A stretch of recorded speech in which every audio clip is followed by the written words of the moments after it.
This webinar helps you learn how to use a tool for measuring instructional discussions in TBT meetings.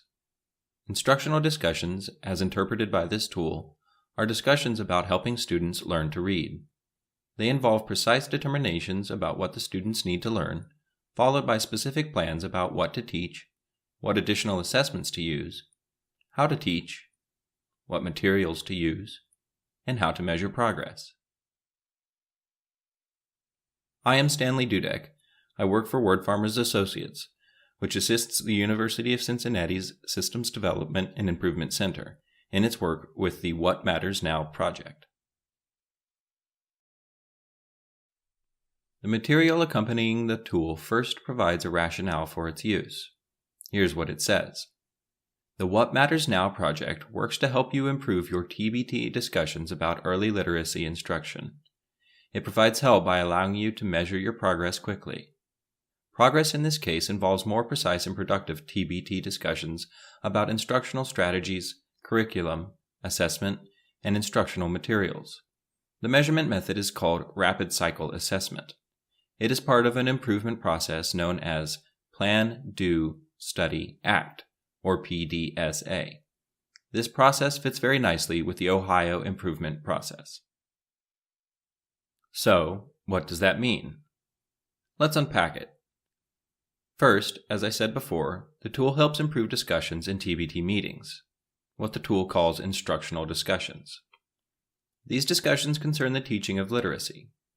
The tool helps TBTs measure their progress toward improved instructional discussions.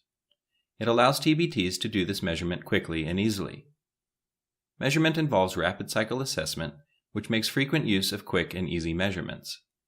Rapid cycle assessment is part of a process, not unlike the Ohio improvement process, called the Plan, Do, Study, Act cycle.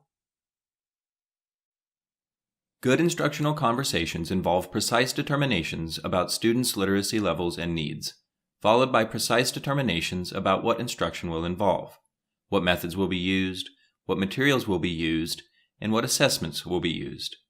The Decision Rules document provides guidance about how to make these precise determinations.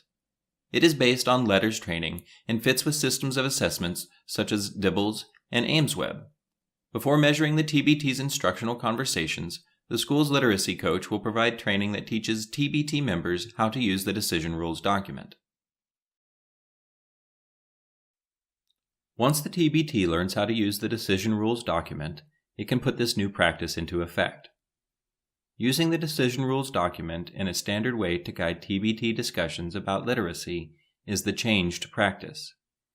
The TBTs in the What Matters Now project didn't do this in the past, at least not in the way they will be doing it now. Once the TBTs start using the new practice, they can measure its impact on TBT discussions. They will use a discussion rubric to perform this measurement. Putting together the change in practice with the measurement of its impact involves a 5-phase process. At Phase 1, the TBT will use the Decision Rules document to guide its discussion of student literacy needs. Phase 2 involves planning additional assessments if needed and instructional strategies. The focus of Phase 3 is on high-quality curriculum and instructional materials.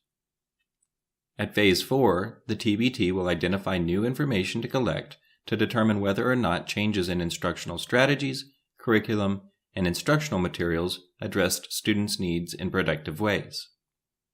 Finally, Phase 5 involves assessment of the TBT discussion using the discussion rubric.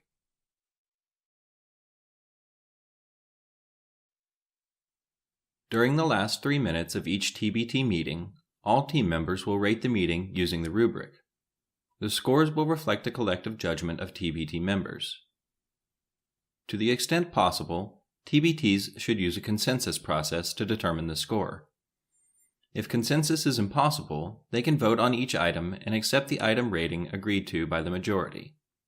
If there is no majority, the TBT should list both ratings.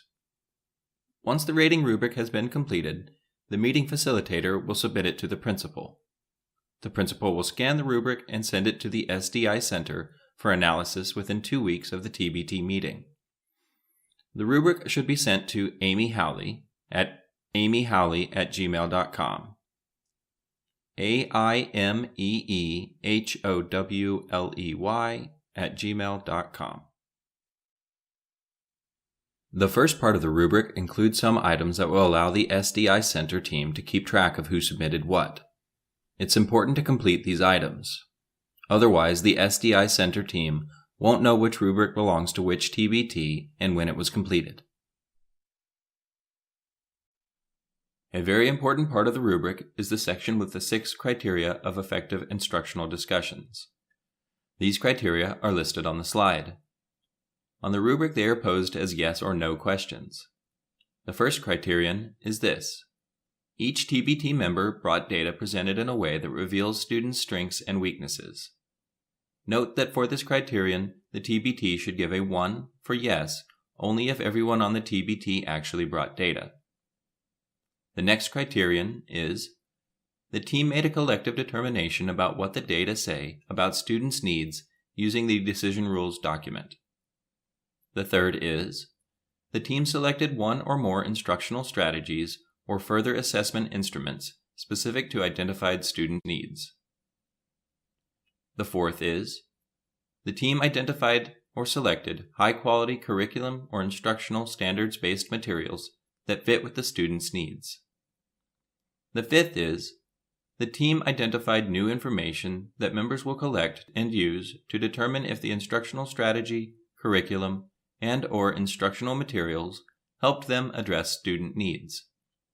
And the last, that is, the sixth criterion, is: the team completed the 5 steps listed above in sequence from 1 to 5.